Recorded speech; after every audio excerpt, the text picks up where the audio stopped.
No livro de João, capítulo 15, nos fala assim a palavra de Deus: eu sou a videira verdadeira, o meu pai é o lavrador. Toda a vara em mim que não dá fruto, tira, limpa aquela que dá fruto, para que dê mais frutos.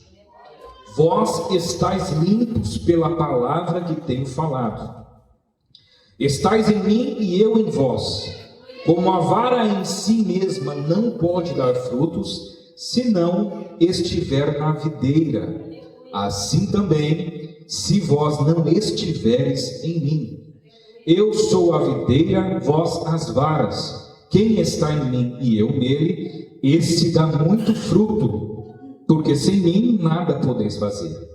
Se alguém não estiver em mim, será lançado fora como a vara e secará, e os que colhem lançam no fogo e ardem. Muito bem, meus amados irmãos, em algumas ocasiões Jesus apresenta como solução para todo e qualquer problema. Nós vemos que com a mulher samaritana, ele se apresenta como fonte de água viva. Nós vemos também que em alguma ocasião ele também se apresenta como o pão da vida, que mata a sede, a fome da alma que está necessitada. Neste contexto ele apresenta como a videira verdadeira.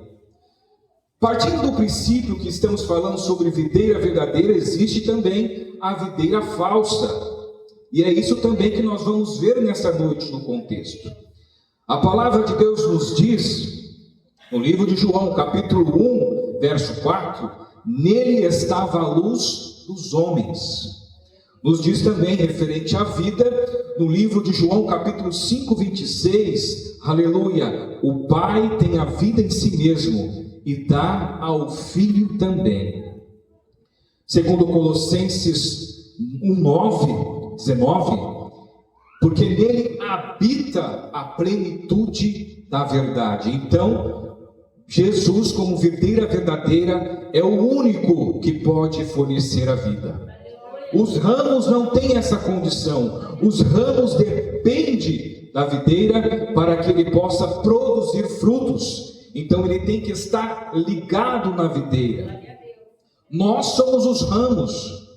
Não produzimos e não dependemos de nós mesmos para transmitir esta vida e assim produzir os frutos bons.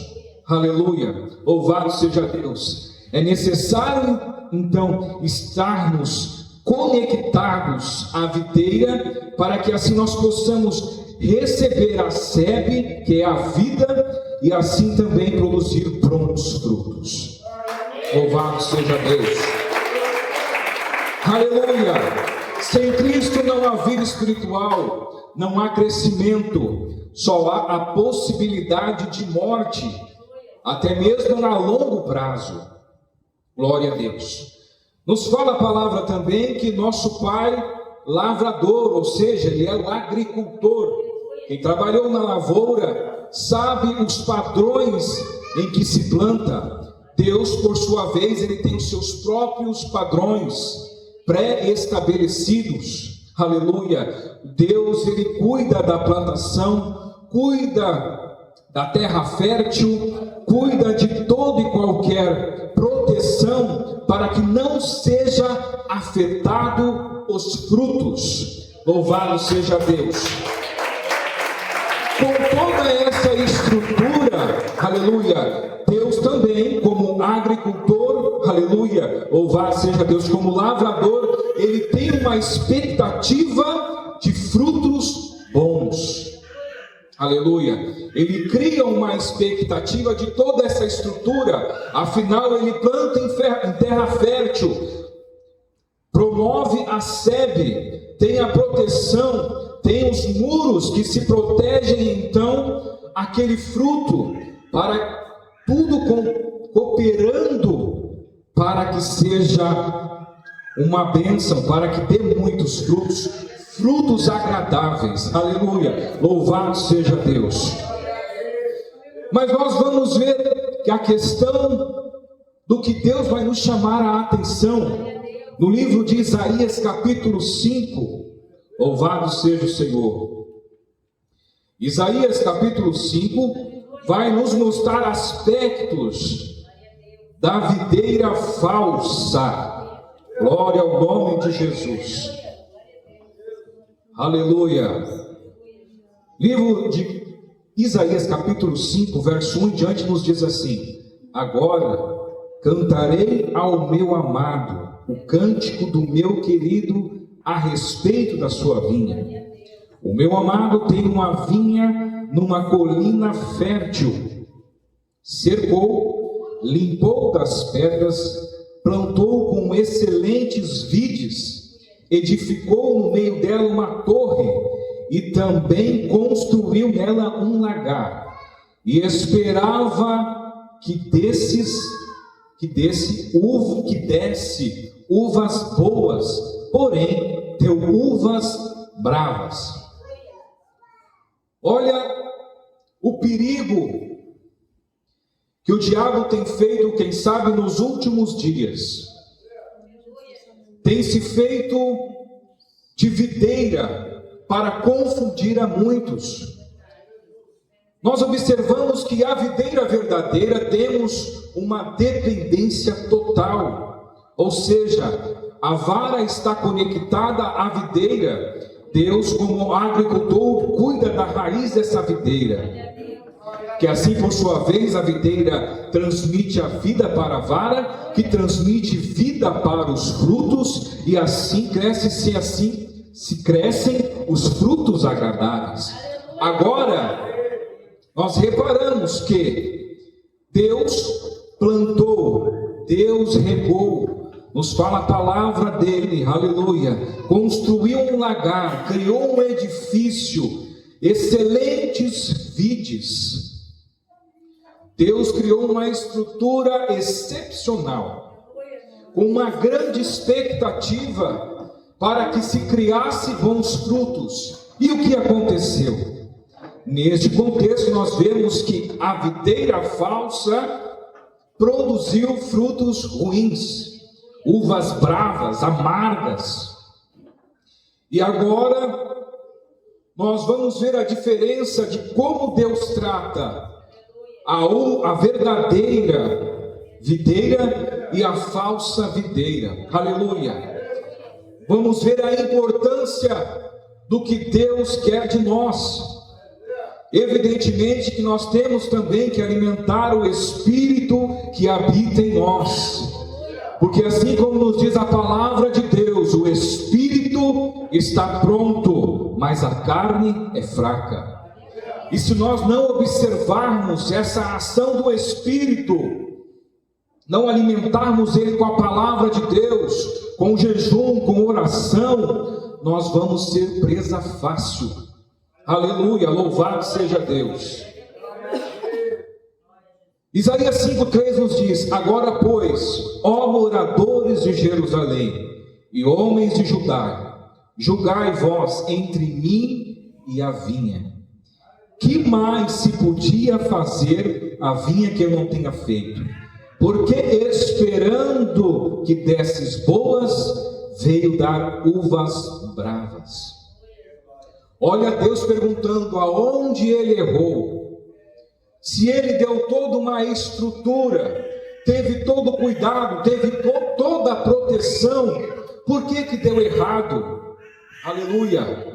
É a videira falsa disfarçando com a aparência de boa, recebendo todo o cuidado, porém cegando os olhos de muitos. Aleluia. Aqueles que não têm a direção, aqueles que não têm o contato com a videira, acaba produzindo frutos maus, frutos dos seus próprios desígnios, seus próprios desejos. E Deus não quer que nós venhamos cair nessa tentação. Deus quer nos livrar. Aleluia. E há um ponto interessante, aleluia, que Deus trata de uma forma diferente. A videira verdadeira Deus poda. A poda de Deus, a correção de Deus é necessário. Aleluia! A palavra de Deus nos revela que Deus prova e corrige aqueles quem Ele ama e quem Ele quer aprovar. Aleluia! Louvado seja Deus! Então a poda é necessário, para quê? Porque Deus vê o potencial, aleluia, e esse potencial é necessário manutenção, para crescer na direção certa, para que os abrolhos não tomem conta do fruto, para que assim esse potencial, ele seja multiplicado. Oh, glória a Deus! Então a poda é necessária para crescer com qualidade, para crescer na direção certa, para crescer com qualidade, para gerar bons frutos. Agora, meus amados irmãos, com a videira falsa o tratamento é diferente, é corte, porque não adianta nada ter a impressão, ter a aparência de coisas boas, ter a convivência, a impressão em que os outros, nossa, que bonito, sendo que por dentro o fruto está podre. Oh, louvado seja Deus! E agora Deus trata a videira falsa de que forma? Versículo 5, Isaías 5:5. Agora, pois, farei saber que eu hei de fazer da minha vinha. Tirarei a sua cerca para que sirva de pasto, derrubarei a sua parede para que seja pisada, e tornarei em deserto, não será podada nem cavada, porém crescerão em sarças e espinheiros, as nuvens darei ordem, para que não derrame chuva sobre ela, porque a vinda do Senhor dos exércitos e a casa de Israel e os homens de Judá são as plantas e suas delícias. Esperou que exercesse justiça, eis aqui opressão, retidão, eis um clamor. Aleluia! Veja como agir de Deus. As uvas bravas produziam injustiça, opressão, corrupção, tudo que era de ruim. E Deus precisa exercer a sua justiça. Aleluia! Então o que Deus faz? Ele tira a sebe, tira a vida. Aleluia! O que gera vida para aquela que gerou frutos ruins.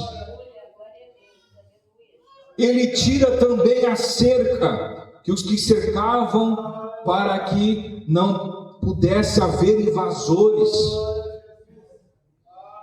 E nos fala a palavra de Deus que Ele derruba as paredes, ou seja, toda a marcação de território, para que ninguém encoste. Deus tira essa proteção.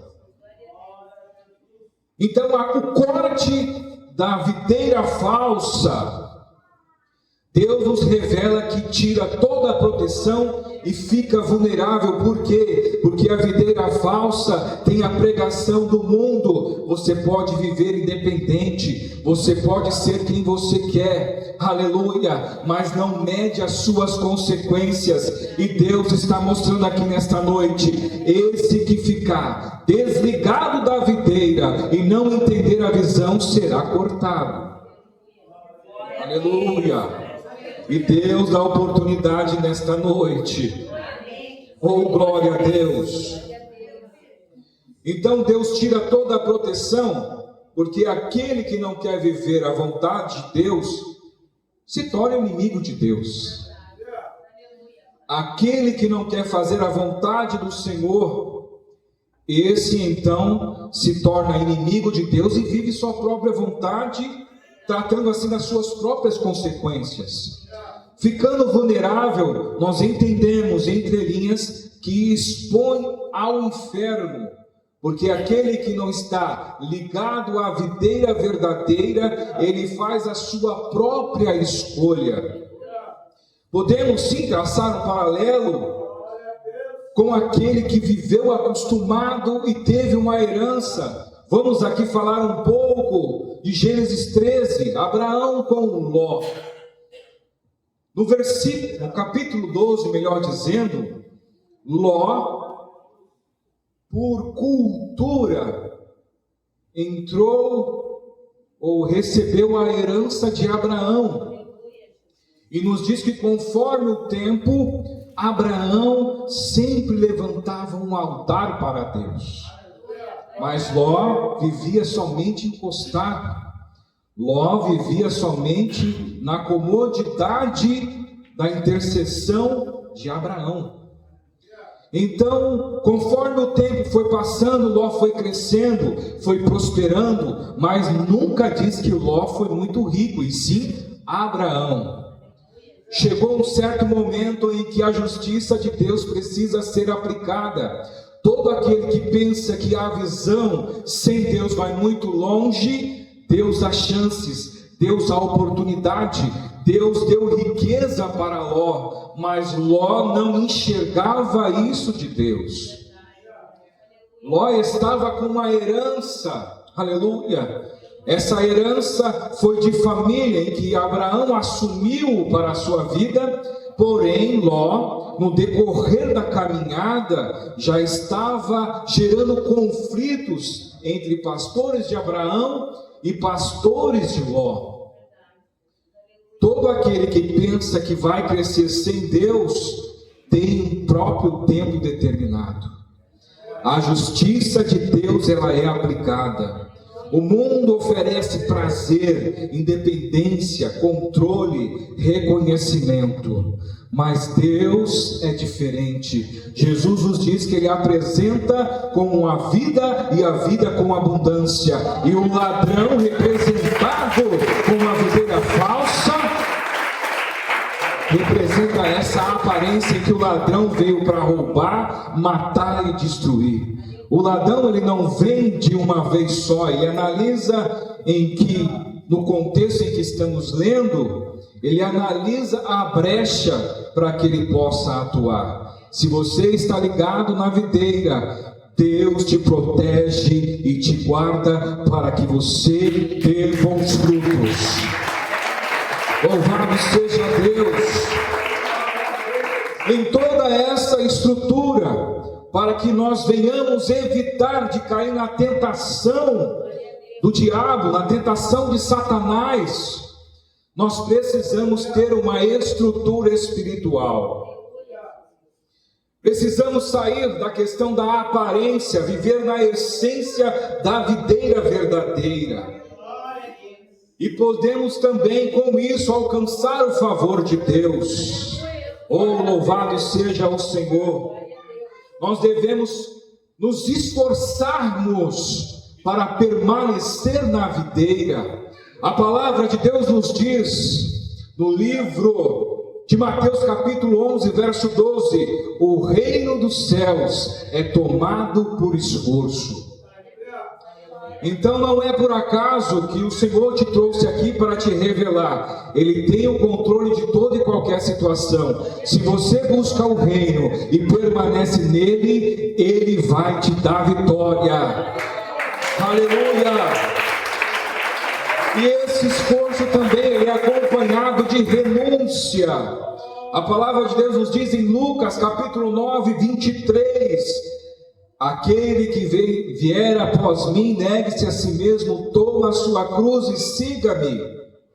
Veja que há um processo, eu posso traçar também um paralelo com a vida do cego de Jericó. O cego de Jericó andou por muito tempo, vivendo de esmolas, tentando também, em meio à multidão, essa esmola para sobreviver. E Deus não quer que nós venhamos viver de esmola. Deus quer que nós venhamos depender dEle, para que na direção dEle nós possamos alcançar os céus e alcançar aqui também na terra o favor. Louvado seja Deus. A correção, ela é necessária para que a justiça de Deus venha a ser aplicada na nossa vida. Sem estar, ligado na videira, pode até sim se fazer algumas coisas, nós vemos um exemplo claro em que os discípulos chegaram para Jesus. No livro de Mateus capítulo 7, 22, muitos profetizaram, expulsaram demônios, fizeram maravilhas, e chegou perante a Deus, e Deus disse: eu não vos conheço, apartai-vos de mim, o que praticam iniquidade. Veja, como assim praticar iniquidade, irmão Douglas? Aleluia! Eles estavam vivendo de aparência, eles não estavam andando enraigado em Deus, na videira verdadeira. Aleluia! Colossenses 2, 6 e 7 nos diz: andai nele, arraigados e edificados. Devemos obedecer também a Deus, como nos diz em Filipenses 2:8. Ele venceu, aleluia, obedecendo até a morte, e a morte de cruz, e fez a vontade de Deus. Dentro dessa estrutura, para que nós venhamos alimentar o Espírito de Deus e ter uma direção para que Ele tome conta na nossa vida, nós vemos que nós precisamos orar e vigiar em todo o tempo. Em Mateus 26, 41 nos diz: o Espírito está pronto, mas a carne é fraca. Ou seja, nós devemos sim constantemente alimentar o Espírito Santo de Deus em nós, com as palavras de Deus, com jejum, com oração, com súplicas, com clamor, para que Ele nos livre do dia mau e nos conduza ao caminho da salvação, da justiça de Deus. O jejum serve para nós nos submetermos a Deus. Aleluia, louvado seja o Senhor. No livro de Mateus 4:4 e Mateus 6:16 nos dá uma estrutura de jejum e oração, que nem só de pão vive o homem, mas de toda a palavra que vem de Deus. O jejum, a oração é a combinação perfeita para enfraquecer as vontades da carne e fortalecer o Espírito de Deus. Louvado seja Deus, até aqui nos ajudou ao Senhor.